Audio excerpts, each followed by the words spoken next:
येत्या काळात आम्हाला मुंडवा ट्रॅफिक फ्री बघायला मिळेल असं प्रयत्न तर आमचा तोच चालू आहे. माझी पत्नी माजी महापौर चंचला कोदरे ह्यांनी त्यांच्या प्रयत्नातनं एक नवीन हॉस्पिटल बांधलं.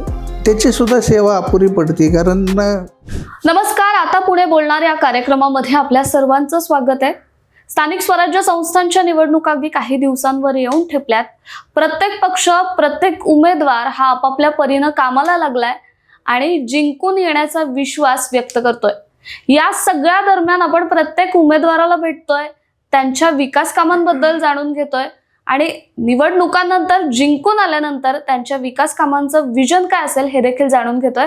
आता आपण आहोत पुण्यातल्या प्रभाग 14 मध्ये. तिथल्या उमेदवारांचं विजन काय जाणून घेऊयात. आपल्यासोबत याच प्रभागातले उमेदवार आहेत संदीप कोदरे. त्यांच्यासोबत आपण चर्चा करणार आहोत. त्यांची विकास कामं, निवडून आल्यानंतरचं विजन काय असेल जाणून घेणार आहोत. तुमचं खूप खूप स्वागत या कार्यक्रमामध्ये. राष्ट्रवादीकडून उमेदवारी तुम्हाला मिळाली आहे आणि तुम्ही या प्रभागाचा, या मतदारसंघाचा चेहरा म्हणून आता राष्ट्रवादीकडून उमेदवारी लढवताय. सुरू करूया, थेट मुद्द्यावर येऊया. मुंडवा, कोरेगाव पार्क आणि घोरपडी अशा 3 जागांचा समावेश आहे या प्रभागामध्ये. पण मुंडवा हे जर आपण ऐकलं तर सगळ्यात पहिलं जे डोळ्यासमोर येतं पुणेकरांच्या किंवा लोकांच्या, ते म्हणजे ट्रॅफिक. मुंडव्याला जायचं म्हटलं की आपल्याला वाटतं की ट्रॅफिक लागणार. हा एक मोठा चॅलेंज म्हणून समोर आलंय, तर त्याच्यावरती काय सांगाल? मुंडवा, केशवनगर ज्याप्रमाणे जुने रस्ते होते त्याच्या कॅपॅसिटीच्या बाहेर तिकडे ट्रॅफिक झालेलं आहे. नियोजन थोडंसं चुकलेलं आहे त्याचं. त्याच्यामुळं मुंडव्याला म्हणजे रोजच ट्रॅफिकची समस्याला म्हणजे भेडसावलेलं आहे अक्षरशः लोकांना.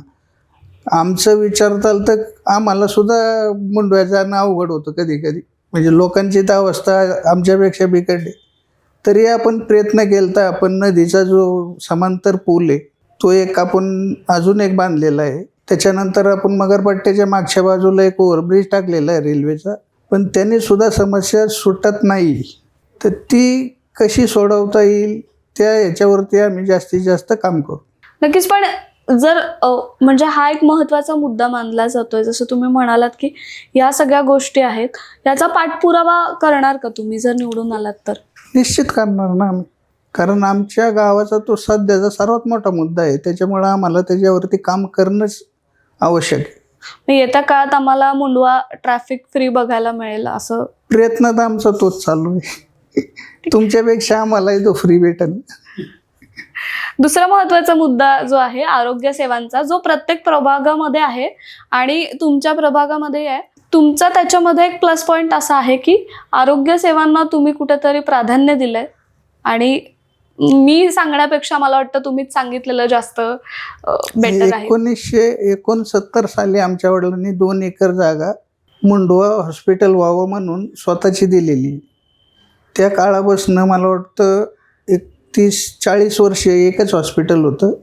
माझी पत्नी माजी महापौर चंचला कोदरे ह्यांनी त्यांच्या प्रयत्नातनं एक नवीन हॉस्पिटल बांधलं.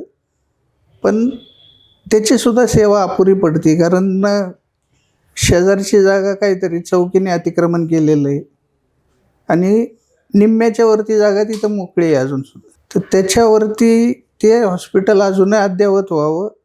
आमच्या भागातील सर्व स्त्रियांची किंवा आरोग्य तक्रारी असणाऱ्या लोकांची तिथं सोय व्हावी ह्या उद्देशाने ती जागा दिलेली होती. पण तो थोडंसं कुठंतरी कमी पडतं आहे असं आम्हाला निदर्शनास आले. आणि त्यांचं असं स्वप्न होतं की आमच्या भागातील प्रत्येक भागात एक असं अद्ययावत हॉस्पिटल व्हावं. तर ते आम्ही प्रयत्न करू. आपल्या पूर्ण प्रभागात ते माजी महापौर चंचला कोदरे यांचं जे विजन होतं, पूर्ण पुणे शहरात अशी अद्ययावत हॉस्पिटल व्हावीत जेणेकरून लोकांची सोय ज्या त्या वार्डातच व्हावीत. पण काही अडचणी असल्यामुळं आमच्या इथं पहिलं आम्ही चालू केलेलं आहे. आता आमच्या प्रभागात तरी आम्ही कमीत कमी ते पूर्ण करू. या आरोग्यासोबतच एक काय म्हणतात ते आरोग्य कसं टिकवायचं किंवा येणारी पिढी, जी नवीन पिढी आहे त्यांचं आरोग्य कसं टिकेल याची देखील काळजी घेतली आणि त्यामुळे काय म्हणतात एक जिम असतील किंवा व्यायामशाळा असतील त्याचा देखील निर्माण तुमच्या मार्फत झालेला आहे. तर एकूण काय संख्या आहे आणि काय प्रयत्न असतील येत्या काळामध्ये? जो आमचा पहिला मुंडवा मगरपट्टा प्रभाग होता, त्या प्रभागात जवळपास 10 ते 11 जिम आपण बांधून दिलेले. प्लेग्राऊंडचं आरक्षण अजून कॉर्पोरेशनने ताब्यात घेतलेलं नाही आहे, त्याच्यामुळं त्या जागा आपल्याला उपलब्ध नाही आहे. पण मी स्वतःची 5 एकर जागा मुलांना खेळण्यासाठी मोफत म्हणून ठेवलेली आहे. मुलं त्याचा पूर्णतः लाभ घेत आहेत. माजी महापौर चंचलाताई कोदरे यांच्या प्रयत्नातनं मगरपट्ट्यात एक खूपच असं सुंदर गार्डन उभं केलेलं आहे. नक्षत्र गार्डन त्याचं नाव दिलेलं आहे. ते गार्डन, असेच गार्डन आपल्या प्रभागात पूर्ण व्हावेत ही सुद्धा आमची इच्छा आहे. येत्या काळात काही विजन ठेवलंय की इतके गार्डन्स तुम्ही बनवा? जशी जागा उपलब्ध होईल आणि जेवढी उपलब्ध होईल तेवढे सगळे आम्ही डेव्हलप करू. ही निवडणूक माझ्यासाठी खूपच भावनिक आहे. माझी पत्नी, माजी महापौर चंचला संदीप कोदरे ह्यांची जे अपूर्ण स्वप्न राहिलेले आहेत ते पूर्णत्वास नेण्यास मी ही इलेक्शन लढवत आहे. मी ह्याच्यासाठी अजितदादांबरोबर जाऊन घड्याळाच्या चिन्हावरती इलेक्शन लढवत आहे आणि सर्वांनी सहकार्य करावं ही विनंती.